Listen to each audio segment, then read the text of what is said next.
जय हिंद। आज जो 12 मार्च है और आज के ही दिन नमक कानून के विरोध में महात्मा गांधी ने दांडी मार्च निकाला था। अंग्रेज सरकार के जो सख्त नमक कानून थे उसके खिलाफ 1930 में आज ही के दिन अर्थात 12 मार्च को महात्मा गांधी के नेतृत्व में गुजरात के साबरमती आश्रम से दांडी तक मार्च की शुरुआत हुई थी। और इस दांडी मार्च को नमक सत्याग्रह भी कहा जाता है। 6 अप्रैल को दांडी पहुंचकर गांधी जी ने समुद्र किनारे नमक बनाया और अंग्रेज सरकार के नमक कानून की अवज्ञा का ऐलान किया। और यहीं से जहां पर ये ऐलान किए थे, यहीं से उसी समय से ये सविनय अवज्ञा आंदोलन की शुरुआत हुई। वहीं से ये सिविल डिसओबीडियंस मूवमेंट स्टार्ट हुआ। और यह जो सिविल डिसओबीडियंस मूवमेंट था ये लगभग साल भर चला और 1931 में गांधी इरविन पैक्ट हुआ।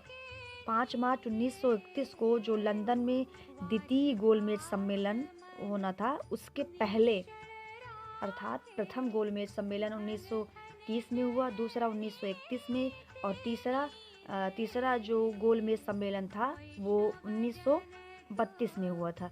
तो जो द्वितीय गोलमेज सम्मेलन जो लंदन में 1931 को होना था उसके पहले ही एक समझौता महात्मा गांधी और तत्कालीन जो वायसराय लॉर्ड इरविन थे उनके बीच एक राजनैतिक एक पॉलिटिकल एग्रीमेंट हुआ था जिसको गांधी इरविन पैक्ट बोला जाता है। इसे दिल्ली पैक्ट भी बोला जाता है। तो ये जो इसी के बाद सविनय अवज्ञा आंदोलन के बाद गांधी इरविन पैक्ट 1931 में हुआ था। कभी कभी ये पूछेगा एग्जाम में, ये पूछ लेता है कि गांधी इरविन पैक्ट का संबंध किससे है, तो सविनय अवज्ञा आंदोलन से, क्योंकि सविनय अवज्ञा आंदोलन साल भर चला। उसके बाद 1931 में गांधी इरविन पैक्ट हुआ।